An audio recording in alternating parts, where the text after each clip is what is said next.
राधे राधे। स्वागत है आपका अपने आध्यात्मिक चैनल शुभम करोति कल्याणम पर। नारी शक्ति की पराकाष्ठा, पति भक्ति की अद्भुत मिसाल और सनातन संस्कृति का एक अनुपम पर्व वट सावित्री व्रत। क्या आप जानते हैं कि एक स्त्री ने अपने तप और श्रद्धा से यमराज को भी हार मानने पर मजबूर कर दिया था। वट सावित्री व्रत विशेष रूप से विवाहित स्त्रियों द्वारा अपने पति की लंबी आयु और सुखी वैवाहिक जीवन के लिए किया जाता है। यह व्रत ज्येष्ठ मास की अमावस्या को वट वृक्ष की पूजा करके रखा जाता है। वट सावित्री व्रत पूजन विधि: प्रातःकाल ब्रह्म मुहूर्त में उठे, स्नान करके स्वच्छ वस्त्र पहने, विशेषकर लाल, पीले या सुहाग के रंग की साड़ी पहनना शुभ माना जाता है। हाथों में मेहंदी लगाना और चूड़ियां, बिंदी, सिंदूर आदि से श्रृंगार करना आवश्यक है। मन में संकल्प ले, मैं वट सावित्री व्रत पति की दीर्घायु हेतु श्रद्धा से कर रही हूँ। पूजन सामग्री में वट वृक्ष या उसका चित्र, लाल वस्त्र, रोली, चावल, फूल, धूप, दीपक, जलपात्र, अक्षत, मौली, कलावा वृक्ष पर बांधने के लिए, फल, मिठाई, सूखे मेवे, 7 प्रकार के अनाज, एक बांस की टोकरी जिसमें सुहाग सामग्री, कंघी, काजल, चूड़ी, बिंदी आदि अपने हिसाब से रखें। व्रत कथा की पुस्तक। पूजन विधि: वट वृक्ष के नीचे जाएं, यदि घर में है तो वही पूजा करें, वरना चित्र के समक्ष कर सकते हैं। वृक्ष की जड़ में जल अर्पित करें और वृक्ष के तने को हल्दी रोली लगाएं। वृक्ष के चारों ओर मौली धागा 7 या 21 बार या 108 बार परिक्रमा करते हुए बांधें। धूप, दीप, फूल, नैवेद्य अर्पित करें। सावित्री शक्तिमान की प्रतिमा या चित्र की पूजा करें। व्रत कथा सुने। कथा के बाद पति के चरण स्पर्श करें और आशीर्वाद लें। पूजन के बाद चाहे तो महिलाएं निर्जला व्रत करें या फलाहार भी कर सकती हैं। पूजन के बाद ब्राह्मण को भोजन कराकर वस्त्र दक्षिणा देकर विदा करें। संध्या के समय व्रत खोला जाता है। इस व्रत में सच्ची श्रद्धा और भक्ति ही सबसे प्रमुख होती है। व्रत की सफलता के लिए मन, वचन और कर्म से पवित्रता बनाए रखें। वट सावित्री व्रत कथा। भगवान भोलेनाथ से पार्वती माता ने कहा, हे देवताओं के भी देवता, जगत के पति शंकर भगवान, प्रभास क्षेत्र में स्थित ब्रह्मा जी की प्रिया जो सावित्री देवी हैं, उनका चरित्र आप मुझसे कहिए, जिसमें उनके व्रत का महात्म्य हो और उनके संबंध का इतिहास हो, एवं जो स्त्रियों के पातिव्रत्य को देने वाला, सौभाग्यदायक और महान उदय करने वाला हो। तब शंकर भगवान ने कहा कि हे महादेवी, प्रभास क्षेत्र में स्थित सावित्री के असाधारण चरित्र को मैं तुमसे कहता हूँ। हे महेश्वरी, सावित्री स्थल नामक स्थान में राजकन्या सावित्री ने जिस प्रकार से उत्तम वट सावित्री व्रत का पालन किया। मद्रास देश में एक धर्मात्मा, सभी प्राणियों के हित में तत्पर रहने वाला, राजधानी तथा राज्य में रहने वाली प्रजाओं का प्रिय अश्वपति नामक राजा था, जो कि क्षमाशील, संतान रहित, सत्यवादी और इंद्रियों को वश में रखने वाला था। एक समय वह राजा प्रभास क्षेत्र की यात्रा के निमित्त वहां पर आया और विधि पूर्वक यात्रा करता हुआ सावित्री के स्थल पर पहुंचा। वहां पर उस राजा ने अपनी रानी के साथ इस व्रत को किया, जो सावित्री के नाम से सावित्री व्रत से प्रसिद्ध सभी प्रकार की कामनाओं को पूर्ण करने वाला है। भूर्भुवः स्वः। भूरलोक, भुवरलोक, स्वरलोक इस मंत्र की साक्षात मूर्ति बनकर स्थित श्री ब्रह्मा जी की प्रिया सावित्री देवी उस राजा पर प्रसन्न हुई। कमंडलू को धारण करने वाली वह सावित्री देवी दर्शन देने के बाद पुनः अदृश्य हो गई और बहुत दिनों के बाद उसी राजा के यहाँ देवी के समान रूप वाली कन्या के रूप में उत्पन्न हुई। देवी सावित्री की प्रसन्नता से प्राप्त तथा देवी सावित्री की पूजा करने के बाद पुत्री उत्पन्न हुई थी। अतः राजा ने ब्राह्मणों की आज्ञा से अपनी उस कन्या का नाम भी सावित्री ही रखा। वह राजकन्या सावित्री साक्षात शरीर धारण की हुई लक्ष्मी के समान शोभित होती हुई बढ़ने लगी और धीरे धीरे सुकुमार अंगों वाली वह यौवनवती हुई, जिसके मध्य भाग सुंदर और नितंब भाग विस्तृत थे और जो स्वर्ण की प्रतिमा के समान दिखाई पड़ती थी। लोग उसे देखकर यही समझते थे कि यह कोई देव कन्या है। कमल के समान विशाल नेत्रों वाली एवं तेज से अग्नि के समान प्रज्वलित होती हुई वह सावित्री महर्षि भृगु द्वारा कहे हुए सावित्री व्रत को करने लगी, जिसके आरंभ में सुंदर वर्ण वाली उसने उपवास करके सिर से स्नान की हुई सावित्री देवता की प्रतिमा के पास जाकर अग्नि में हवन करके ब्राह्मणों से स्वस्ति वाचन कराया और उन ब्राह्मणों से अवशिष्ट पुष्पांजलि ग्रहण करके सखियों से घिरी हुई लक्ष्मी देवी के समान सुंदर रूप से सुशोभित हुई। वरारोहा वह राजकन्या समीप में जाकर पिता के चरणों में प्रणाम कर प्रथम प्राप्त पुष्पांजलि को निवेदित कर हाथ जोड़कर राजा के पार्श्व में स्थित हुई। उसे युवावस्था को प्राप्त हुई देखकर राजा उसके विषय में मंत्रियों से सलाह लेकर राजकन्या से कहने लगा, हे पुत्री, तुम्हें योग्य वर को देने का समय आ गया है। मुझसे कोई तुम्हारे तेज से धर्षित होकर तुम्हें मांगने के लिए भी नहीं आता और मैं भी विचार करने पर तुम्हारे अनुरूप वर को नहीं पा रहा हूं। अतः हे पुत्री, देवताओं के निकट मैं जिस तरह निंदनीय न हूं वैसा तुम करो। मैंने धर्मशास्त्रों में पढ़ा और सुना भी है कि यदि पिता के गृह में रहती हुई विवाह के पहले जो कन्या रजोधर्म से युक्त हो जाती है वह शूद्रा के समान समझी जाती है तथा उसके पिता को ब्रह्म हत्या के समान पाप लगता है। इसीलिए हे पुत्री, मैं तुमको भेज रहा हूं कि तुम स्वयं अपने योग्य वर ढूंढ लो। वृद्ध मंत्रियों के साथ शीघ्र जाओ और मेरी बात को मानो। इसके बाद पुत्री ने कहा, जैसा कहते हैं वैसा ही होगा। ऐसा कहकर सावित्री घर से निकलकर राजर्षियों के रम्य तपोवनों की ओर चल पड़ी और वहां पहुंचकर माननीय वृद्धजनों को प्रणाम कर सभी तीर्थों और आश्रमों में जाकर पुनः मंत्रियों के साथ सावित्री अपने गृह पर आ गई और वहां पर पिताजी के समक्ष पवित्र देवर्षि नारद को बैठे हुए दिखा। आसन पर बैठे हुए नारद जी को प्रणाम कर मुस्कुराती हुई जिस कार्य के लिए वन में गई थी सारी कथा उनसे कहने लगी। सावित्री बोली, हे देवर्षि नारद जी, शाल्व देश में धर्मात्मा द्युमत्सेन नाम से विख्यात एक क्षत्रिय राजा है जो दैववश अंधे हो गए हैं। उस समय उनको छोटा सा एक बालक और उसकी माँ थी। ऐसे समय में अवसर पाकर उनका पूर्व बैरी रुक्मी नामक एक सामंत राजा ने उनसे राज्य छीन लिया। अतः वे आर्य द्युमत्सेन छोटे बच्चे को साथ लिए हुए अपनी स्त्री के साथ जंगल की ओर चल दिए।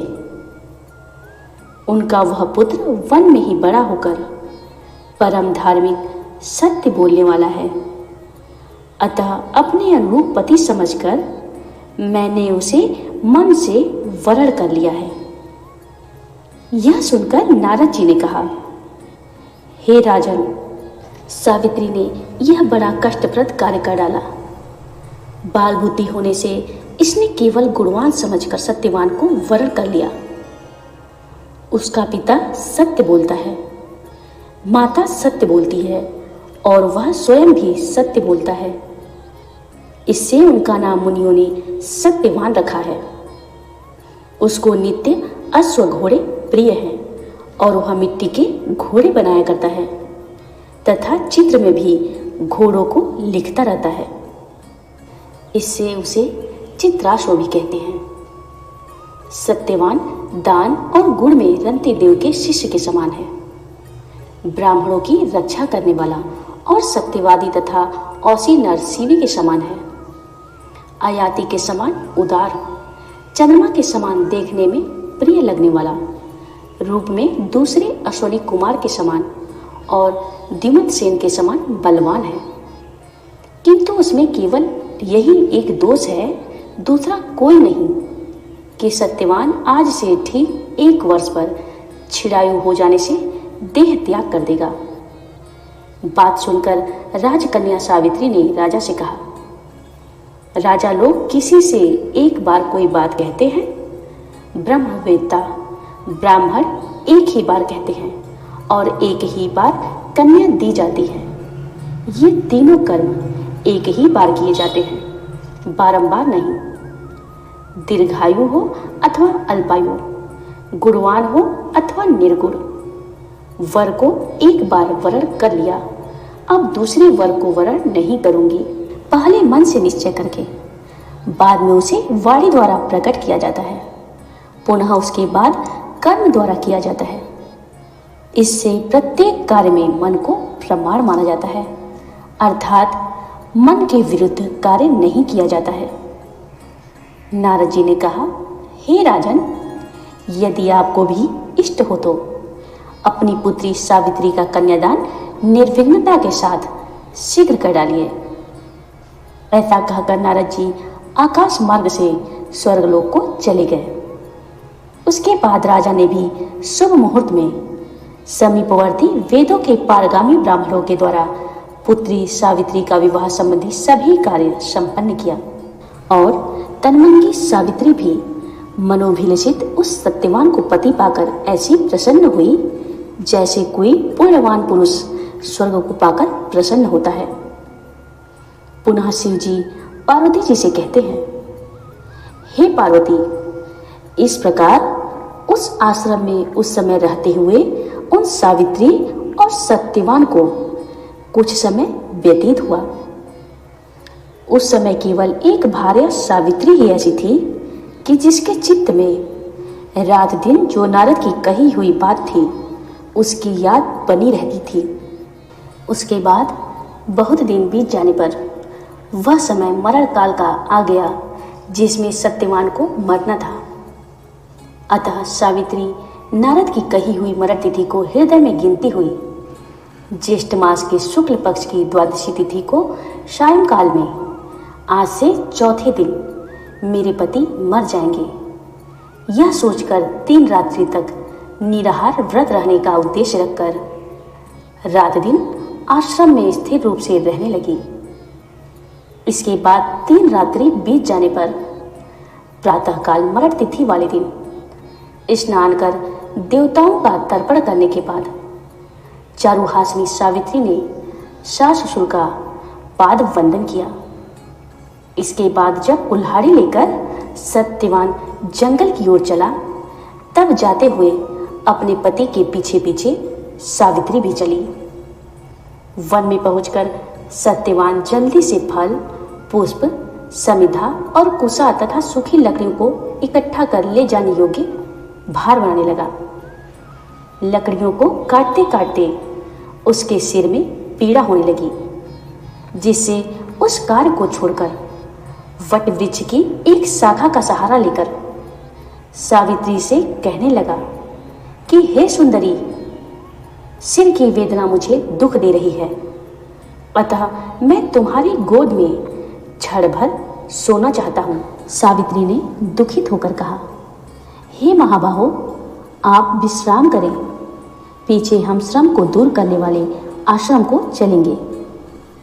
जैसे ही पृथ्वी पर बैठी हुई सावित्री ने सत्यवान के सिर को अपनी गोद में रखा, वैसे ही उसने कृष्ण मिश्रित पिंगल वर्ण वाली किरीटधारी पीत वस्त्र पहने हुए साक्षात सूर्य के समान उदित हुए पुरुष को देखा।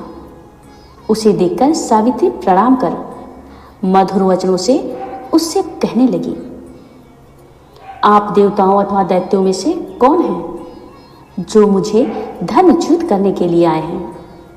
मुझे अपने धर्म से च्युत करने के लिए कोई समर्थ नहीं है, क्योंकि हे पुरुष श्रेष्ठ, मुझे धधकती आग की लपट के समान ही समझिए। यमराज ने कहा, मैं सब प्राणियों के लिए भयंकर और कर्मानुसार उनका उचित दंड देने वाला यम हूं। सो हे पतिव्रता सावित्री, समीप में पड़े हुए तुम्हारे इस पति की आयु समाप्त हो गई है। इसे यमदूत पकड़कर नहीं ले जा सकेंगे, इसीलिए मैं स्वयं आया हूं। ऐसा कहकर फांस को लिए हुए यमराज ने सत्यव्रत सत्यवान के शरीर से अंगुष्ठ मात्र शरीर वाली पुरुष जीवात्मा को बलपूर्वक निकाल लिया। इसके बाद पितृगढ़ से सेवित यमपुरी के मार्ग की ओर चलना शुरू किया, तो वरारोहा सावित्री भी उनके पीछे पीछे चली। पतिव्रता होने के नाते चलने में न थकती हुई सावित्री से यम ने कहा, हे सावित्री, एक मुहूर्त हुआ तुम यहाँ तक मेरे साथ आ गई, अब लौट जाओ। हे विशाल नेत्रों वाली, कोई भी जीव बिना आयु समाप्त हुए इस यमपुरी के मार्ग पर नहीं आ सकता।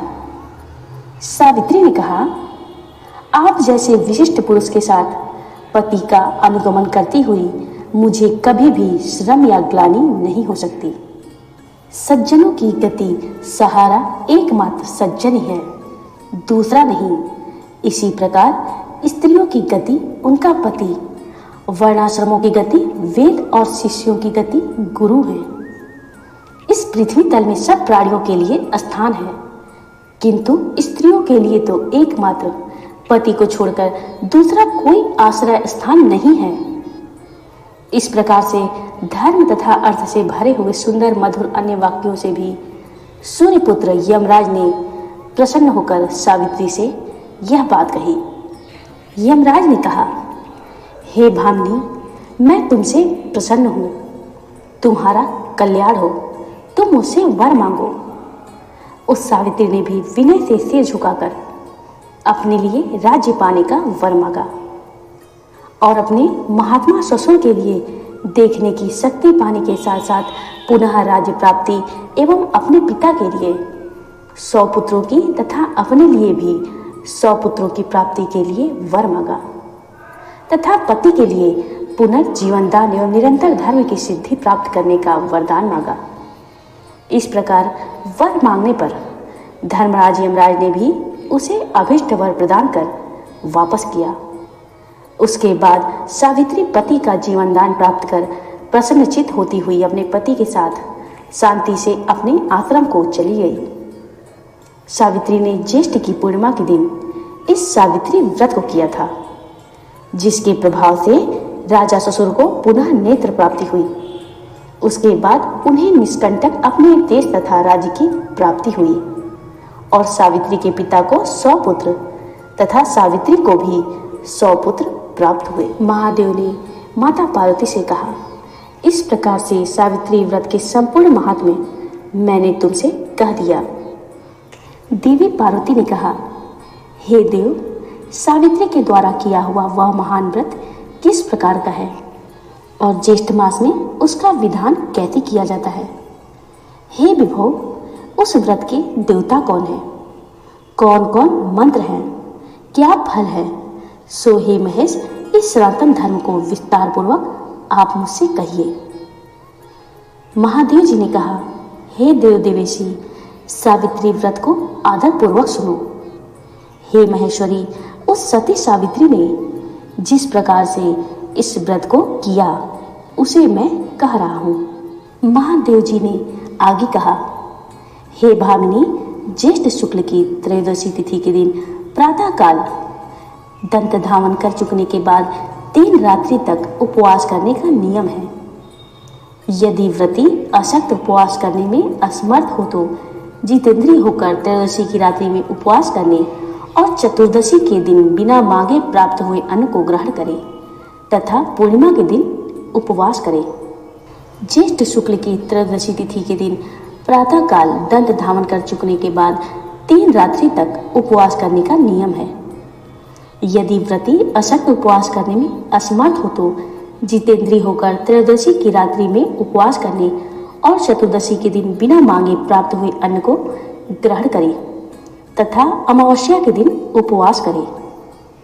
हे सुश्रोणी, प्रतिदिन तालाब, महानदी या झरना अथवा पांडुकूप में स्नान करने से सर्व स्नान का फल प्राप्त होता है। महादेव जी ने आगे कहा, हे यशस्विनी, विशेष करके अमावस्या में सरसों और मृतिका मिश्रित जल से स्नान करना चाहिए। प्रस्त अटने लायक पात्र में बालू भरकर अथवा यव, शालीधार, तिल आदि भरे, फिर 2 वस्त्र के टुकड़ों से वेष्टित बांस की डलिया में सब अवयवों से सुशोभित स्वर्ण या मिट्टी अथवा काष्ठ की बनी हुई सावित्री की प्रतिमा को रखकर उसमें सावित्री के लिए 2 रक्त वस्त्र और ब्रह्मा की प्रतिमा के लिए श्वेत वस्त्र दे। इस प्रकार से ब्रह्मा के साथ सावित्री का यथाशक्ति गंध, पुष्प, धूप, दीप, नैवेद्य आदि से पूजन करे।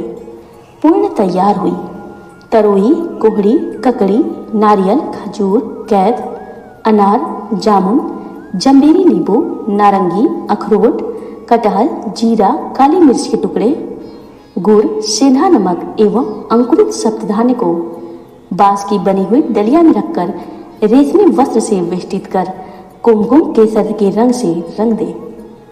इस प्रकार से ब्रह्मा जी की प्रिया सावित्री की स्थापना होती है। ब्रह्मा के साथ उस सावित्री प्रतिमा का मंत्र के साथ पूजन करें। महादेव जी ने माता पार्वती से कहा, हे देवी, सावित्री के समक्ष उन द्विज दंपतियों को भोजन कराएं। इस संसार में उन सबों को भोजन कराना मानो मुझे भोजन कराना हो जाता है, इसमें कोई संदेह नहीं है।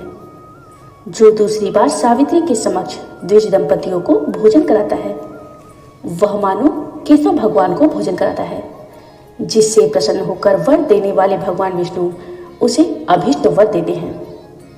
तीसरी बार भोजन कराने पर सावित्री के सहित ब्रह्मा जी को भोजन कराना हो जाता है। वहां सावित्री के समक्ष एक एक बार भोजन कराना कोटि कोटि बार भोजन कराने के समान समझा जाता है। हे महादेवी, सावित्री के पूजन स्थल वट के नीचे 18 प्रकार के भोजन बनाकर देवी सावित्री के समक्ष द्विज दंपतियों को खिलाने से उनके कुल में कोई स्त्री न विधवा, न बंध्या, न अभागिनी, न कन्या मात्र को पैदा करने वाली तथा न अपने पति को अप्रिय लगने वाली होती है। नारियों के प्रसिद्ध 8 दोष कभी उसके कुल की स्त्रियों में नहीं होते हैं। इसीलिए हे देवी, विशेष यत्न के साथ सावित्री देवी के आगे कड़वा तीता रस से रहित ही भोजन देना चाहिए। उस समय स्त्रियों को अम्ल, खट्टा और क्षार पदार्थ युक्त भोजन कभी नहीं कराना चाहिए, बल्कि 5 प्रकार के मधुर, हृदय को प्रिय लगने वाला तथा सुंदर रीति से पकाए हुए अन्न का ही भोजन कराना चाहिए। घृत से पूर्ण और अधिक दूध में पड़े हुए पुए बनाएं और दूसरे पुए ऐसे बनाएं जो सिवई के रूप में शोक हरने से अशोक वर्तिका नाम से प्रसिद्ध है। तीसरे पुए खजूर के बने हुए होना चाहिए। चौथे गुड़ और घृत से युक्त शैयाओं के रूप में होने चाहिए। जो स्त्री इन सबों को दान करती व स्वयं खाती है वह पुरुषों के लिए आह्लादकारिणी एवं स्त्रियों के लिए अत्यंत प्यारी, धन धान्य एवं बहुत बड़े कुटुंब वाली होती है। पुओं के दान से उसके कुल में ज्वर, संताप और किसी प्रिय के वियोग का दुख नहीं होता है। अशोकवर्ती के दान से 21 पीढ़ी तक उसका कुल बहुओं, लड़कों और अनगिनत दास दासियों से भरा रहता है। और जो स्त्रियां पोलियों को देती हैं उनके कुल में बहुओं के साथ साथ लड़कियां भी पुत्रिणी होती हैं। शिखरणी, शिखरण का दान करने वाली युवतियों को उक्त सभी फल प्राप्त होते हैं, इसमें कोई संदेह नहीं है। मोदक, लड्डुओं के दान से उसका संपूर्ण कुल सर्व प्रकार की सिद्धियों से भरा पूरा रहता है, ऐसा ब्रह्मा जी का वचन है। हे देवी, 8 वर्ष की गौरी कन्याओं को भोजन कराने से यह विशिष्ट फल होता है कि वह जन्म जन्म में सौभाग्यशाली पुत्रिणी पतिव्रता धन की वृद्धि से सुशोभित सहस्त्रों को भोजन कराने वाली होती है। मुखपान पीने योग्य पदार्थ जो हृदय को प्रिय लगने वाले और मधुर हो, जैसे अंगूर का शरबत, गुड़ से युक्त इमली का पान, खार से बने हुए मीठे शरबत। इसके अतिरिक्त अन्य जो भी योग्य वर्ण सुगंधित पान हो, उन्हें उन द्विज दंपतियों को देना खिलाना चाहिए।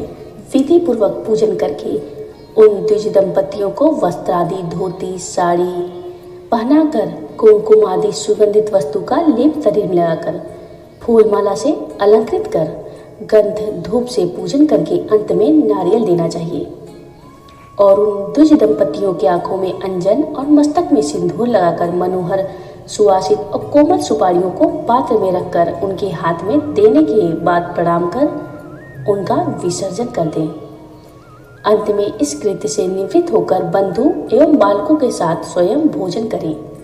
यदि पूजन स्थल में भोजन न कर सके तो घर जाकर भोजन करना चाहिए, जिससे देवी प्रसन्न हो। अपना हित चाहने वाले व्यक्तियों को कहे हुए सभी दान देने चाहिए। हे देवी, सावित्री व्रत का उद्यापन सभी प्रकार के पापों से छुटकारा पाने के लिए मनुष्यों को अवश्य करना चाहिए। इसके करने से इच्छा या अनिच्छा से किए हुए सभी पाप तत्क्षण नष्ट हो जाते हैं। जो लोग इस प्रकार से व्रत सावित्री की यात्रा करते हैं, उसको इस लोक में सौभाग्य, धन धान्य, सुंदर स्त्रियां विविध रूप से प्राप्त होती हैं। इस यात्रा विधान को जो कोई मनुष्य भक्ति पूर्वक सुनता है, वह पापों से छुटकारा पा जाता है। उसकी हर इच्छा पूर्ति होती है और उसका अटल सुहाग बना रहता है। महादेव जी ने आगे कहा, हे देवी, जो पुरुष ज्येष्ठ की अमावस्या के दिन विधि पूर्वक सावित्री के पूजन स्थल वट वृक्ष की 108 या 54 अथवा 27 प्रदक्षिणा यत्न पूर्वक करते हैं, तो उनके द्वारा अज्ञान पूर्वक किए हुए अगम्य स्त्री के साथ गगन रूपी पाप अथवा अन्य भी किए हुए पाप नष्ट हो जाते हैं। इसमें कोई संदेह नहीं है। दान देने से 10 गुना फल और उपवास करने तथा इस कथा को सुनने मात्र से अनंत गुना फल प्राप्त होता है। जय सावित्री माता, जय भोलेनाथ। जो इस कथा को श्रवण करे, उसका सुहाग हमेशा अटल रखना, उस पे अपनी कृपा बनाए रखना माता।